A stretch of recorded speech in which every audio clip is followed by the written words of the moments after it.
Bienvenido a Jefas y Jevas, historias de latinas que valen $1,000,000. Soy tu anfitriona Celina Nogueras, Purpose Driven Latina, empresaria fundadora de MOA Design Agency y educadora en finanzas personales y creadora de Jefas y Jevas. Le enseño a las mujeres latinas a tomar control de sus finanzas personales y transformar su relación con el dinero. Entrevistamos dueñas de empresas de facturación millonaria y hablamos de dinero, de mucho dinero, de cómo ahorrarlo y de cómo invertirlo. Te comparto técnicas de cómo escalar tus negocios o finanzas personales y cómo encaminarte hacia la independencia financiera. Si te encanta nuestro podcast y quieres ser parte de nuestra comunidad, asegúrate que nos das follow para que te enteres primero que nadie. Visita nuestra página web jefasyjevas.com y suscríbete a nuestra lista de correos para que puedas participar de nuestros programas y eventos exclusivos. Este episodio de hoy es parte de una colaboración con la firma legal Ferraioli, líderes en derecho de propiedad intelectual corporativo y laboral.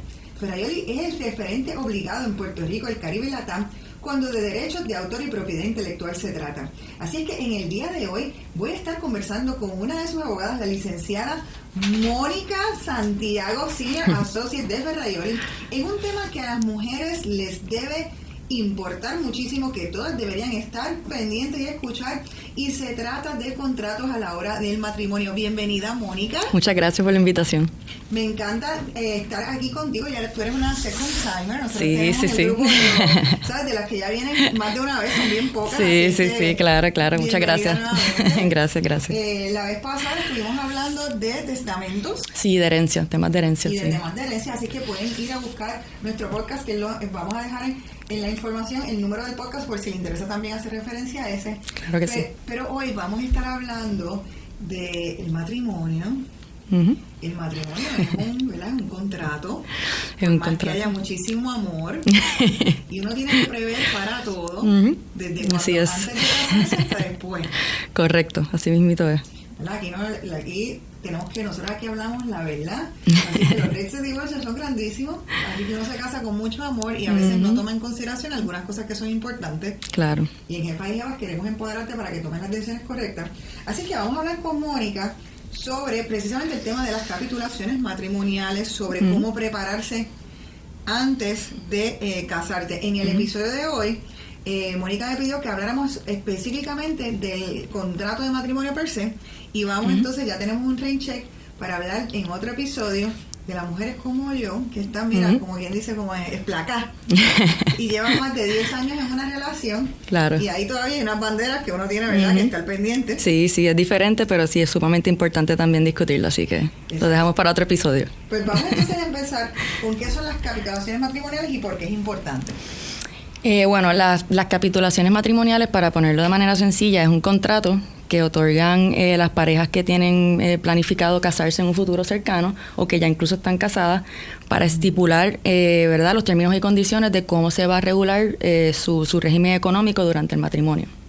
Y en ese sentido, cuando dices algo importante, acabas de mencionar que es antes, pero puede ser también durante. Una vez están casados. Sí, correcto. La ley anterior, luego de la ley 62/2018, se permitió que las personas que ya estuvieran casadas pudieran firmar capitulaciones luego de contraer matrimonio. Antes no se permitía, tenía que ser antes de casarte. Eso cambió. Y en Arroyo Habichuela, ¿de qué uno se protege en unas capitulaciones? O sea, por ejemplo, si yo soy J-Lo, y entonces tengo a Ben Affleck, o sea, ¿de qué me tengo que proteger? Bueno, las capitulaciones proveen varios mecanismos que facilitan bastante la vida de las personas al final del día, ya sea durante el matrimonio y si se disuelve, si se divorcian en un futuro. Generalmente puede ofrecer protección contra tus activos privativos, o sea, que son exclusivos, que le pertenecen exclusivamente a uno de los cónyuges, incluso contra demandas que puedan instar contra tu cónyuge para que no estén en riesgo tus activos y solo respondan los de tu cónyuge. Un ejemplo de eso bien famoso es las personas que están casadas con médicos, por ejemplo, que los demandan mucho por impericia médica. Pues entonces muchas personas de esas hacen capitulaciones para entonces protegerse contra demandas que puedan instar contra su pareja. Eso también pudiera aplicar, además de ese ejemplo tan bueno que has dado, pudiera aplicar si la otra persona estaba casada antes y correcto, entonces no tiene hijos con la otra persona, o sea, si la ex esposa fuese a demandar, también con las capitulaciones también estás protegida. Eso generalmente es otro tema, pero cuando una persona se casa con alguien que ya viene de un segundo matrimonio, y no firman capitulaciones matrimoniales, la excónyuge sí puede pedir que se considere el ingreso de la nueva cónyuge para propósitos de establecer lo que es la pensión alimentaria. Así que esa es una de las razones que muchas personas también firman capitulaciones, para evitar que se mezclen esos activos. Y es bien, lo que estás diciendo es bien importante, porque hace referencia a que, y la gente hay que recordarle esto, que ¿verdad? El matrimonio es un contrato. No importa que tú lo hayas querido hacer a través de la iglesia, pero siempre tienes que firmar un acuerdo y un contrato. Correcto. Entonces, ese acuerdo lo que va a estipular es de quién es cada cosa en caso del futuro, ¿verdad? De imprevistos. Correcto, porque en Puerto Rico, si una pareja que está domiciliada aquí, ¿verdad?, se casa sin haber otorgado capitulaciones, eso significa que se establece un régimen económico supletorio, que es el que provee nuestro Código Civil, que se llama la Sociedad Legal de Gananciales. Eso lo que implica es que todos los activos y las ganancias que se generen luego del matrimonio y durante se van a entender que son común de los cónyuges, y entonces en caso de que se disuelva el matrimonio se atribuyen esos bienes en partes iguales. A diferencia de que si firmas capitulaciones se puede estipular cómo se van a dividir los activos en caso de divorcio, se pueden hasta establecer pensiones alimentarias en caso de divorcio, cómo se van a calcular, custodia de los hijos. Y eso tú lo puedes prever. Lo puedes prever. ¿Qué cosas son las más importantes? Si tú les fueses dar un consejo a las mujeres que nos están escuchando, la más importante es que ellas siempre tienen que tomar, deben estar pendientes cuando vayan a hacer las capitulaciones. Generalmente es un contrato de confianza. Todo lo que se estipule ahí no puede ir en contra de la ley, la moral y el orden público. A pesar de que se estipulen, ¿verdad?, cláusulas que quizás puedan ser un poco favorables para una de las partes, en caso de divorcio, si se quiere llevar a un tribunal para que pase juicio sobre ese contrato, se puede hacer. Y si el tribunal no lo encuentra que sea justo, puede modificarlo a esos efectos. Yo diría que en las mujeres se fijen un poco más quizás en la parte que es pensión alimentaria, quizás cláusulas sobre administración de ciertos bienes, por ejemplo, si tienen negocios en conjunto con su pareja, que implica en caso de divorcio, o igualmente contra demandas contra acreedores que insten contra una de las parejas. Ese tipo de detalles deben fijarse bastante, porque uno nunca sabe, ¿verdad?, si viene un divorcio en un futuro, y pues a veces pierden esas protecciones si no están bien asesorados.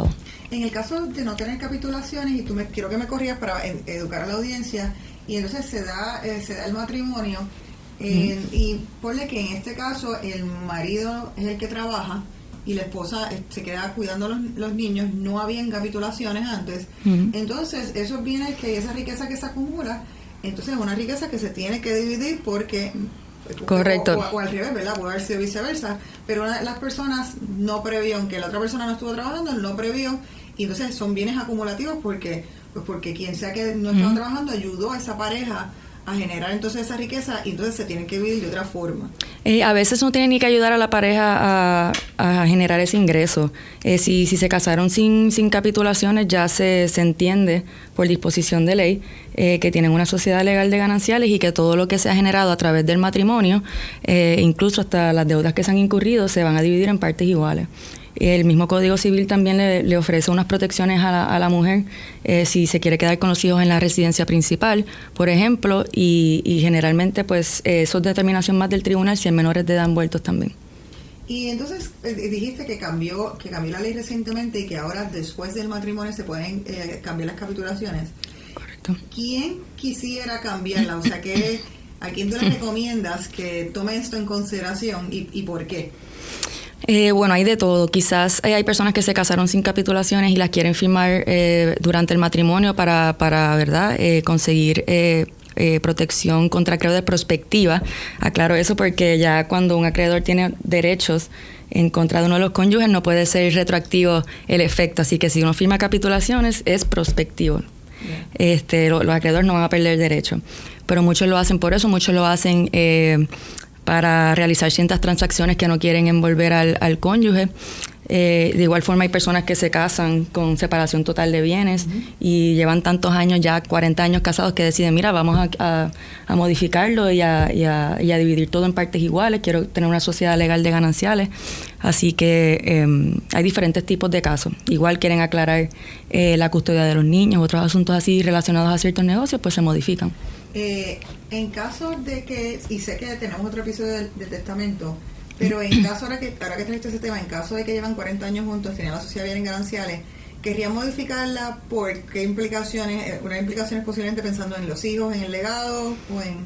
No, porque las capitulaciones no tienen ningún efecto para propósitos de la herencia del cónyuge. Lo que hace es que quizás facilita el proceso de herencia porque ya se está dividiendo en vida lo que le toca a cada cual. Así que cuando uno de ellos muera ya se sabe cuáles son los activos que quizás le toca a uno y se le adjudicaron al otro. Pero no importa que se otorguen capitulaciones o no, el cónyuge sigue siendo heredero del otro. Eso no cambia nada. Eso es un error que bastantes personas piensan que es así y la verdad es que no. Perfecto. Entonces, si hay compra de propiedades, la sociedad de bienes gananciales está dividida. O sea, ¿cuáles son las implicaciones si hay sociedad de bienes gananciales versus si no hay sociedad en compra de propiedades? Vamos a hablar primero del primer hogar y después entonces si invierten en otras. Pues si, por ejemplo, si no tienen capitulaciones, están regidos bajo la sociedad de gananciales, el comprar una residencia principal, un inmueble, significa que tienes que comparecer el cónyuge, tiene que autorizar la transacción. Por eso es que muchas personas deben saber que cuando van a adquirir un inmueble siempre preguntan, ¿estás casado, estás casada? Y tienes capitulaciones, porque si no, tiene que comparecer el cónyuge para dar autorización sobre esa compra-venta. En el caso de tener... No se supone que si tú estás casado, de momento un día te llegó a comprar la propiedad y nadie se enteró. No se supone que ocurra. Se supone que puede ser válida, nula la transacción, pero el cónyuge puede ratificarla. Si la ratifica, entonces desde ese momento de la ratificación es válido. Pero necesita la autorización del cónyuge. Pero eso aplica en ley de Puerto Rico porque yo me enteré de un casito, de que alguien compró una propiedad pero en Santo Domingo. Ahí eso no, me imagino que la ley está refiriéndose a Estados Unidos. Lo que pasa es que en el caso de inmuebles se rigen por la ley del lugar en donde están sitos. Así que en el caso de Santo Domingo habría que ver cómo es la ley allí para ver si eso se permite o no. Y entonces en el caso que no haya capitulaciones y se hace compra de propiedades, ¿cómo es que se divide? En caso de que se tenga que dividir. Si no tienen capitulaciones, en caso de divorcio, pues se puede estipular si alguno de los cónyuges se va a quedar con la residencia que adquirieron o si se van a dividir las ganancias, si la van a vender, por ejemplo, si la quieren liquidar. Si es la residencia principal, como mencioné ahorita, uno de ellos puede pedir protección si se va a quedar con los niños en el hogar. Así que todo depende, ¿verdad?, de lo que el tribunal o ellos mismos acuerden por consentimiento mutuo. Y en ese sentido, entonces, ¿qué otras consideraciones debemos? Hablamos de esa propiedad principal, particularmente, ¿verdad?, en casos donde hayan hijos envueltos, pero ¿qué otras consideraciones, teniendo hijos y no teniéndolos, debemos tener? Entonces, si pasamos a la parte, ok, ya hicimos las capitulaciones, nos casamos, pero llegó la mala fortuna de que tenemos que divorciarnos. Vamos a hablar un poquito entonces de cómo se activan esas capitulaciones y cuán difícil es más fácil el proceso de divorcio si hay capitulaciones, cómo se diferencia. Definitivamente es un proceso que pues generalmente no es tan sencillo, ¿verdad? Es difícil, pero facilita el proceso bastante porque ya los cónyuges llegaron a un acuerdo que se estipuló en este contrato que llamamos capitulaciones, que se supone que se rija el divorcio bajo esos términos y condiciones. Sin embargo, sí se puede llevar a un tribunal, especialmente si hay menores de edad, y el tribunal va a pasar juicio sobre lo allí estipulado.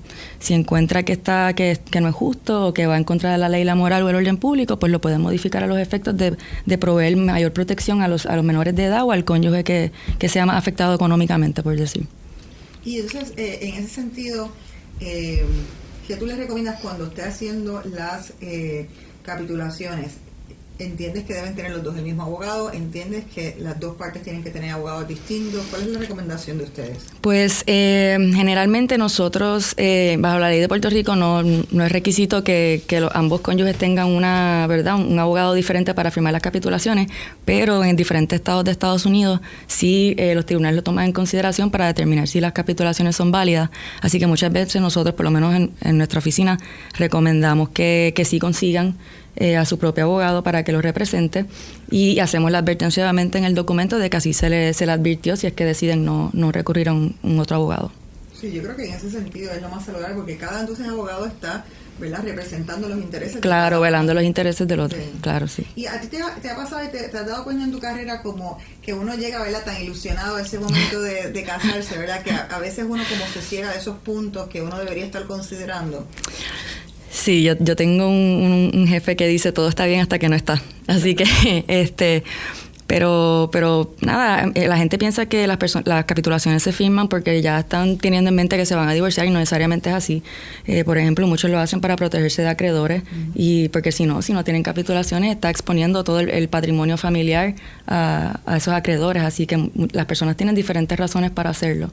En mi experiencia, provee muchos beneficios, facilita, y cuentas claras conservan amistades. Así que en ese sentido es un buen beneficio firmarlas por eso. Pues, y que vamos a darle un consejo final a las jefas y jefas que nos escuchan de qué checklist, Mónica, ellos tienen que hacer en el momento que van a casarse para prever las capitulaciones y prever la parte de hijos, que a veces, ¿verdad?, cuando llegamos a ese momento no necesariamente estamos pensando que vamos a tener hijos. ¿Qué cosas tú les sugieres que estén pendientes que hagan, que tengan en consideración? Bueno, si tienen negocios propios antes del matrimonio, eso es algo que ya se considera privativo. Si lo quieren proteger, las ganancias que genere ese negocio, pues lo pueden así estipular en las capitulaciones para, en caso de divorcio, ¿verdad?, quedarse con todo lo que sea que se atribuya a ese negocio. Si piensan tener hijos, o si están casándose con alguien que ya tiene hijos de otro matrimonio, pues como mencioné ahorita, estar pendiente a si se van a considerar o no esos activos para propósitos de pensión alimentaria, si es que son menores de edad. Se puede también estipular custodia de los hijos en caso de que los vayan a tener en un futuro, cláusulas de arbitraje en caso de que pues se vayan a divorciar y pues quieran primero ir hacia un árbitro antes de un tribunal para decidir. Y me imagino también que hay gente que viene con herencias ya, quizás que tiene estar heredando propiedades o lo que fuese, debe entonces tener estas previsiones para sí. Eso ya como un bien privativo. Eso ya por disposición de ley es privativo. Todo lo que sea herencia y donaciones, aunque no firmes capitulaciones, se considera privativo. Hay que firmarla. Pues muchísimas gracias, Mónica, claro para haber iluminado con el caso particularmente, que yo creo que es tan importante para las mujeres, de saber cuando estén tomando la decisión de casarse, poder tener estas capitulaciones hechas. Ya saben que si no las hicieron, están a tiempo. Claro que sí. Están a tiempo para hacerlo, la ley prevé para eso. Así que gracias a la licenciada Mónica Santiago, Senior Associate de Ferrayoli. Gracias a ustedes. Gracias a esta alianza que tenemos con Ferrayoli, son los líderes en Puerto Rico, la firma de abogacía líder en Puerto Rico en derechos de autor y registro de marca. Y gracias a todos ustedes por sintonizar un episodio más de Jefas y Jevas, historias de latinas que valen $1 millón. Saben que soy Celina Nogueras, Purpose Driven Latina, empresaria, fundadora de MOA Design Agency. Le enseño a las mujeres a escalar sus finanzas personales y sus negocios. Si te gusta nuestro contenido, asegúrate de visitar nuestra página web jefasyjevas.com. Tenemos sobre 100 podcasts con temas de interés para la mujer latina. Hablamos de dinero, hablamos de otros temas que le interesan a la mujer. Y recuerda suscribirte para que te enteres cuando salen estos podcasts. Dale, mira, déjanos un comment para que nos ayudes a spread the love y poder empoderar a otras mujeres latinas y alcanzar juntas la independencia financiera. Recuerda que para mí la independencia financiera es un asunto de equidad de género. Será hasta la próxima.